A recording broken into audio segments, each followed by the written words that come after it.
Thank God you came. How many more days could I wait? Make plans with you, and I won't let them fall through. I think I lie for you. I think I die for you. Jealousy cry for you. Do things when you want me to. Like control, yeah, like control. Don't work like that when you love somebody. My old flex is my new flex now, and we're working on it. That's why I need all the energy that you bring to me. My last girl would tear me apart, but she never wanna split a thing with me. But when it comes, this is a Black History Spotlight. This is Author Umar, Black Titanic. How you guys doing? Well, today's lesson is the elevator. A black man by the name of Mr. Alexander. Mr. Alexander invented the elevator, you guys. What he did was improve the elevator doors. I remember growing up as a little girl that you had to have people to operate the doors. Plenty of people was falling the door. It just really wasn't safe until Brother Alexander came and created the elevators. So now you know that a black man by the name of Mr. Alexander invented the elevators. So this is a Black History. So Dr. Umar, Mary Ann Lorian, is not playing with you. This is one sister you need to quit harassing. But Mary Ann Lawrence said, as the executive producer of the film Awakening, I feel that it's my obligation to make this public announcement. As an artist, I am very proud of the finished product, the film Awakening. We had an amazing team of cast and crew members who worked on this product. Dr. Umar Johnson is in a deplorable condition as of now. With a heavy heart, Lori envision production. Pray for him as he goes through this difficult time in his life. My, have time changed. Production has declined Dr. Umar Johnson's request not to reshow the film. It would have been a disservice not to release Awaken to the world. Hashtag Umar Johnson. Hashtag Nick Cannon. Hashtag Leonard Honor. So Mary Ann Lewin got this from her Facebook. At one time, she did have some compassion in her heart for Dr. Umar. But Dr. Umar crossed a whole lot of boundaries. She's getting ready to drag the hell out of Dr. Umar. Things have changed. Mary Ann don't want no parts of Dr. Umar. She speaks of him with disgust. This is Mary Ann interview. She's talking about Dr. Umar. Dr. Umar, this lady not playing with you. This lady is dragging Dr. Umar. This is Mary Ann, the film producer. Hello, family. This is Mary Ann. Before I start this video, I was ready to go to bed, but I said before I start this video, I'm going to let you know on this channel, you're not going to see the fancy light. You're not going to see the fancy background theme. I can afford the fancy light. I can afford the fancy background theme, but that's not what we're doing on this channel. On this channel, it's freestyle. That's how I started my YouTube channel, and that's how I'm going to continue. It works for me. When I come to you guys and I pour out my inner heart, when I come to you guys and want to have a candid conversation, I'm going to do it freestyle, Mary Ann style. The most polished body of work you'll see from me will be a feature film that I've produced, will be the Black Excellence series that I started for you guys, or will be an interview of someone that I think is worth interviewing. But When I'm coming to talk to my family, it's going to be candid.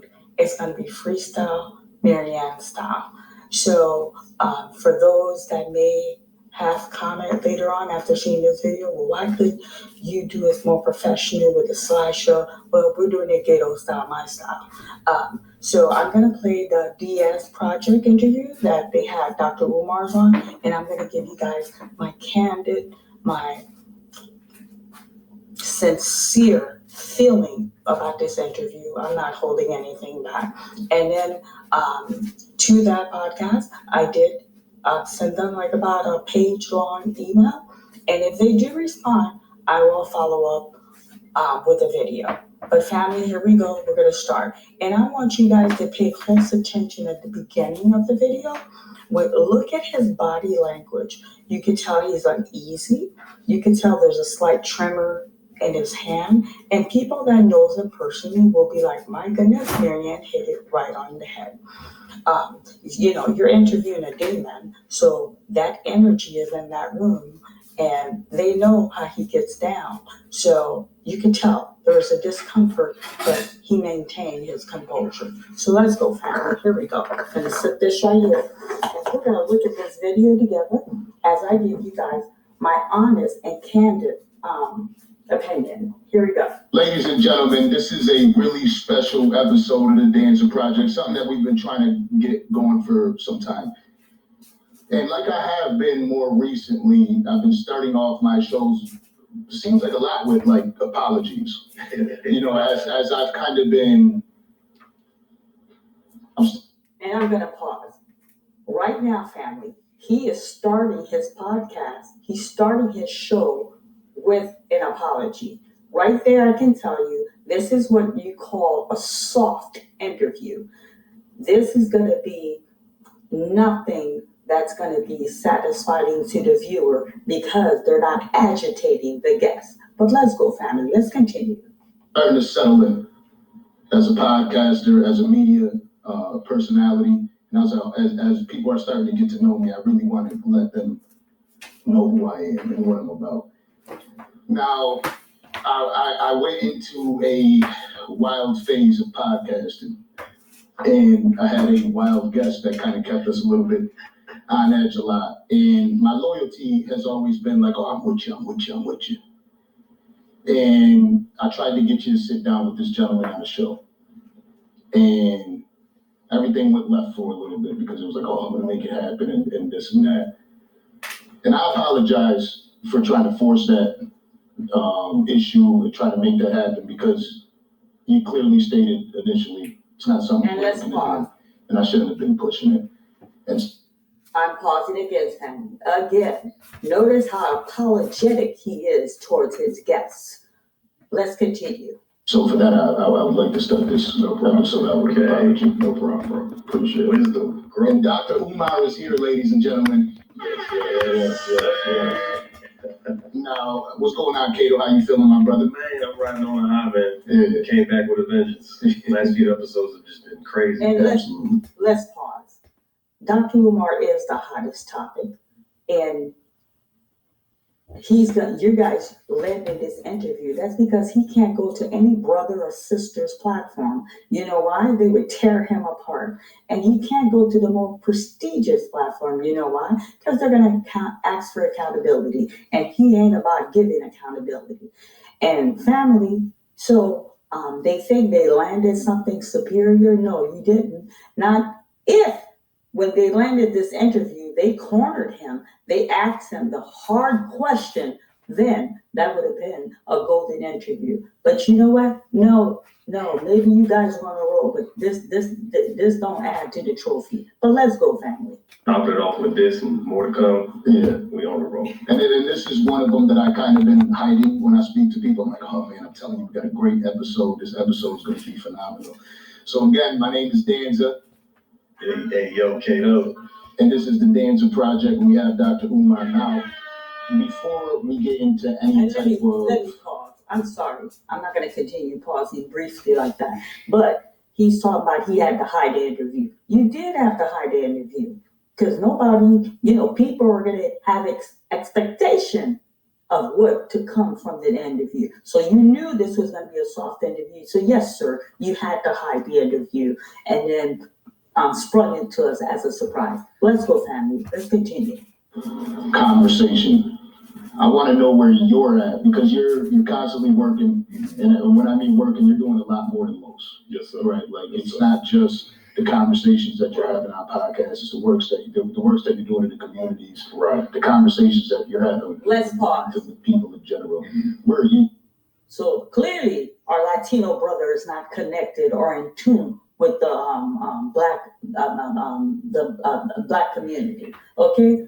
He's doing more. I could name 10 people that are doing more in our community than he is. What has he done? He has a gift, a gap. He does lecture. He brings us pipe dream that he has not delivered. What has he done? I would love the testimony story people to come, people that he has championed in their life, have made a difference to come forward. You know what, family? There isn't any. There isn't any. No, he has done nothing for our community, but rape the black community financially, promise a pipe dream that he still cannot deliver. But let's continue, family. Well, mentally right now, how do you feel? I guess for me,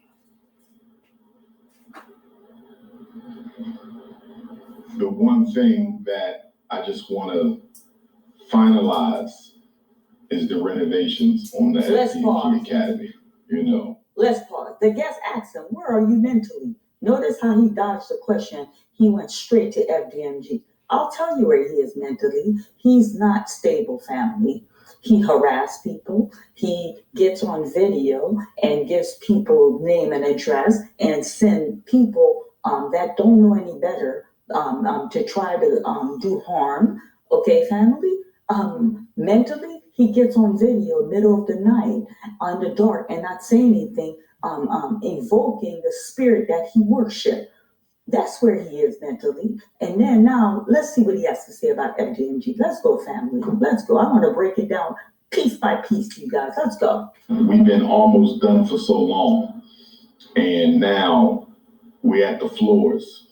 But I'm still scared to say we done, because every time I say we done, something else comes up. So, you know, I ain't been saying nothing. In my thing. Yes, family. You could go check with Lennon Honor and ask him how long this man's been telling us he's done with the school. And then how long have us that followed him, he's been telling me he's done with the school. I am someone who is part of the Pan-African community. How long has he gone from lecture to lecture, from city to city to tell us he's done with the school? No, sir, you can't say nothing because now people are like, look, enough is enough. Where's the school? And then he had the audacity to get on a video to tell us, oh, I'm going to make a t-shirt, where's the school? Because every time I see y'all, y'all keep asking me where's the school. He has no respect for the community. But let's go, family. Is when it's done, that's when I'll announce it. You know what I mean? I was supposed to go back to the Breakfast Club. And I text Charlamagne, I said, I'm not coming back up there one more time to tell people we almost done. You feel me? Yeah. When we done, I'll schedule with you. I'm not going up to Power 105 again. Let's pause, family. I do not believe what he is saying. I'm going to tell you right now, they're not inviting him. And I think to get an invitation, he knows they're going to corner him. I don't believe it's by his choice. It's because he's not comfortable to be on that platform.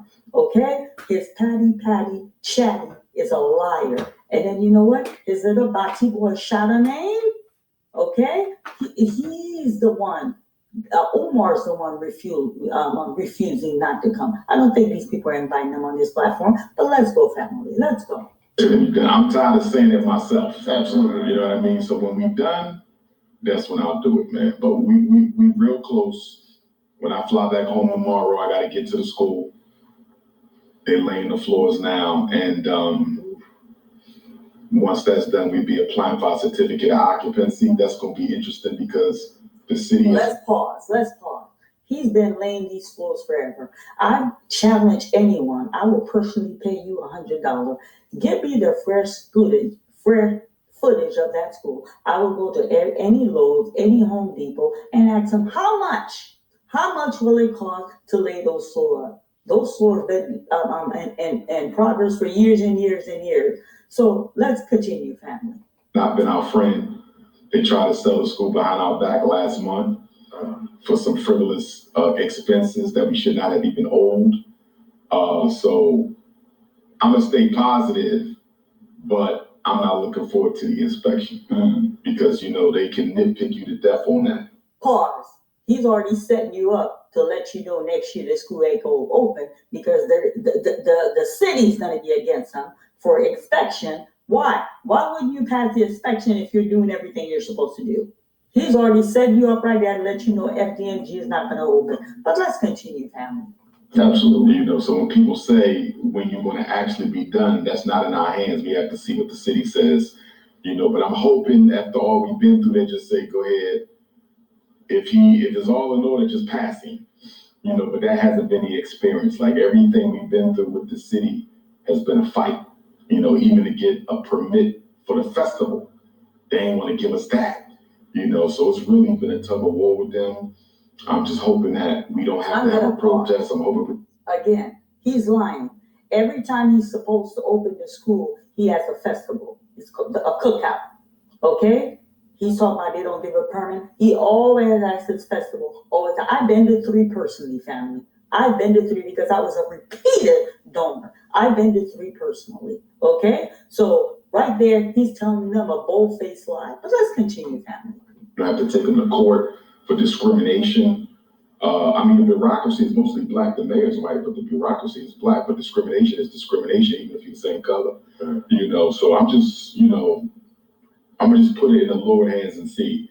But we knocked it on the finish line. So let's pause, family. Let's pause. No. I know you're like, Marianne, quit pausing the video. I gotta pause the video. So he's talking about they're discriminating against her. So these black people that look like him, melanated, are discriminating against her. Please spare us the baloney, okay? And then what else he just said? I lost my train of thought. What else did you say? They're discriminating against them. But let's go, family. If all goes well, we should be able to apply for the inspection before the end of the year. And this is something that most people don't understand in general. Just starting a business is tough. Right? When you're doing something in the community, it's going to be a lot tougher. When you're dealing with that much square footage, they could find something wrong anywhere. Oh, well, in this corner here. But a lot of people that have never started a business. And then let me tell you, what the host is doing now, he's brown nosing to the guests. That's called brown nosing. Talking about starting business. There's business owner who's looking at this. No, he's not doing it the proper channel to start a school. There's people that have reached out to him that he declined him. I know personally, LeBron James reached out to him. He clapped on that man publicly. Let's go, family. Let's continue. Yes. Have never gotten any type of education or what it's like. They have never opened the school, never ran the school, but they're experts in our school. Yeah. And I don't get into it, but I hear a lot of it because my supporters send me the clips. And I've heard ridiculous things. I heard people say you can get an HVAC for $5,000. That's a $50,000 unit up there. That was the cheap one. You feel me?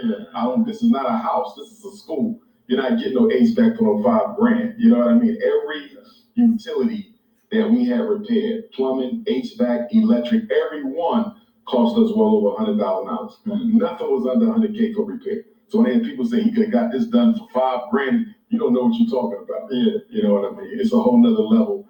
But I'm gonna pause right here. What he's doing now, that's gaslighting. Gaslighting to let you know this HVAC is something so extraordinary. Now he's blaming opening up this school on HVAC. Let's continue, family. Let's continue. My thing is, if you never did it, why are you speaking on it? And if you're not doing anything for the people, why are you speaking on it? See, that's my thing. I don't think people who don't do work could criticize people who do work. Now, if you're doing the work, you say, look, I built me a relevant institution. You can speak to it because you did it. We're being questioned and criticized by people who do nothing. And that's why I'm so tight-lipped on it, because I'm like, I don't owe you. Let me pause. Yes, you do owe the Black community an explanation because it's the Black community money that's been financing you, sir. You don't hold a 9 to 5. You're not running a business that's giving you passive income. The community is your income. So yes, they have a right to ask you for accountability. Let's continue, family. No answers. On top of the fact you never donated, on top of the fact you never drove by there and picked up a piece of trash, you questioning something that she don't support financially, you questioning something that you've never been a part of in your entire life. You've never been a part of anything. So let me pause, family. Let me pause. I was a donor. And publicly, I told you guys $2,000, which I gave proof to on the Lennon Honor Show. I was a repeated donor. That's what y'all know, the 2,000. I know people that have given what I've given and then some. You understand, family? You understand? So yes, I have a right to question. I have a right to speak up because I was a donor to you. Let's go, family. Let's go. That progressive is building an institution. So why are you expecting me to be accountable to you? And so how do you keep it together? Back to that mental health thing. Like, how do you I'm going to be honest with you. The haters, the struggle streamers, they really helped toughen me up to the criticism because we've been dealing with it from the first day we took it. Let me pause for a minute. Again, the interviewer came back on the mental health. How are you keeping it? Notice how he's still dodging. He hasn't answered the question. He's back on the hater, the struggle streamer. Notice how he's dodging that mental health thing because he crazy. He crazy. If he start talking, he doesn't know if this man doesn't know anything about him being locked up in an institution. But let's continue, family. Donation in St. Louis, Missouri, April of 2014, when the St. Paul's College in Virginia went up for separate. That's what we wanted. We wanted that HBCU, but they wanted $2 million and we couldn't raise it in time, so they sold it to the Asians who currently have it now. So then that's when we said, well, we just gonna find us a regular school.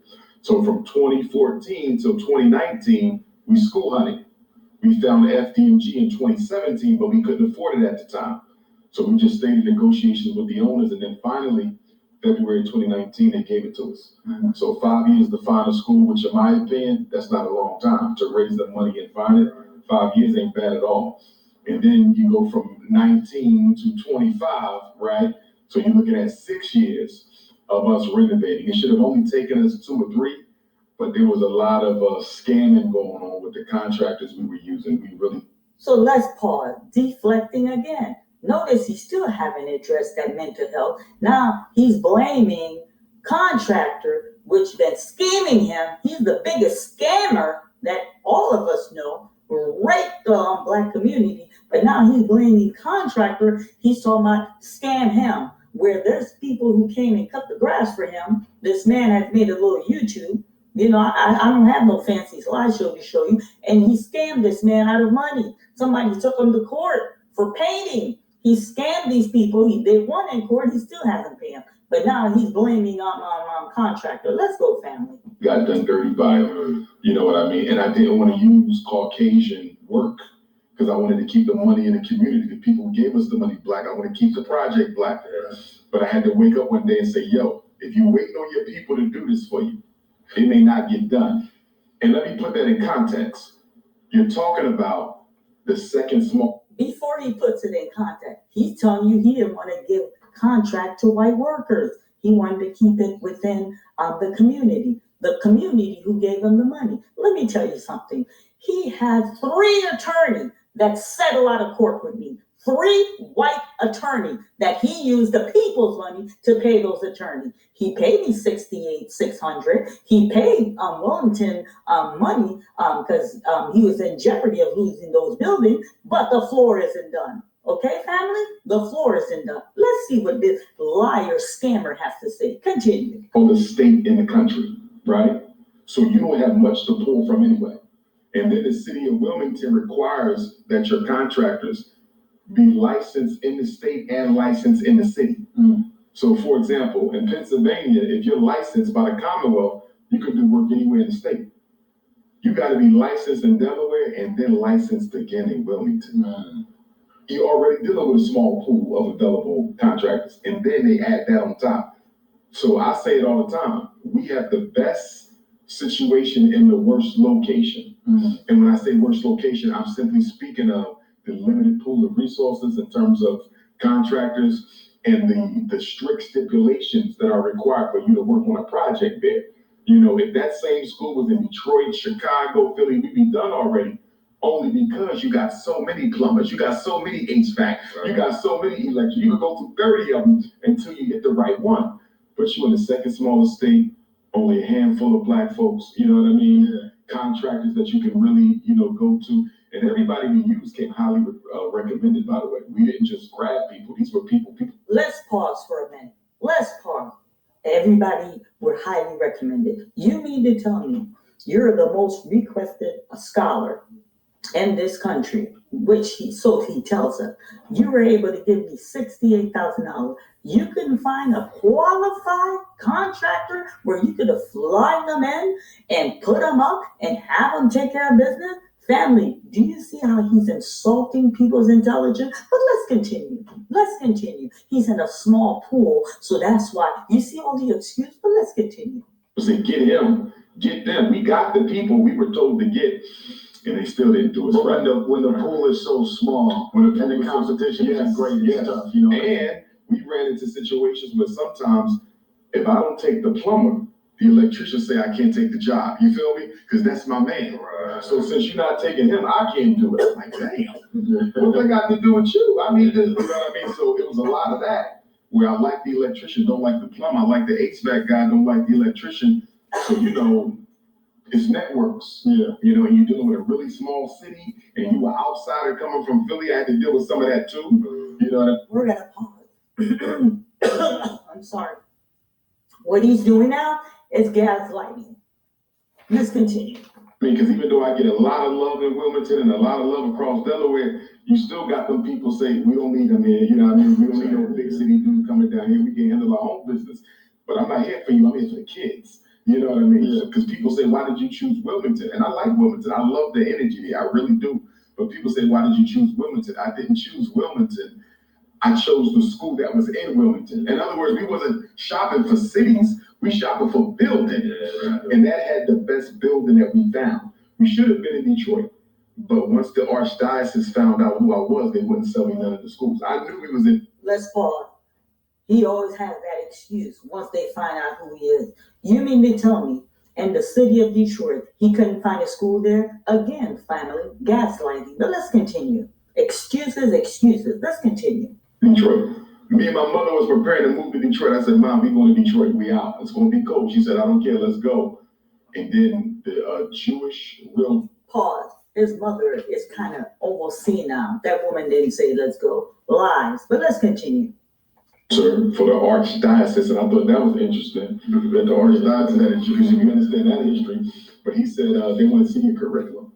I said, we buying the school cash money. What you need to see my curriculum for? This ain't no charter school. You follow what I'm saying? This ain't no lease. Right. I'm buying and we done. What you want to know what I'm teaching for? I said, well, you can't get that. Pause. Why can't they see your curriculum? Do you even have a curriculum? And then you're a black leader, huh? You're taking money from the community. What happened? You shared your curriculum with the black community. You said this is supposed to be a black-owned, black-run school. Why can't there be transparency, sir? Let's go, family. Let's continue. Religion? Is it a religious thing? Where's the pushback in that city? Let's pause. Now, you see, this man want to know what's the pushback? What's the pushback? Because what he just said made no sense. But let's continue. I think it's just that they knew who I was and wasn't going to sell. And guess what? They knew who he was. You ain't a nobody. But let's continue, family. But every school in Detroit that we wanted. Once you get it done, the most important part is the one you need now. And the best partner is the one who can deliver. So that's why I tell people you got to understand that when it comes to white people,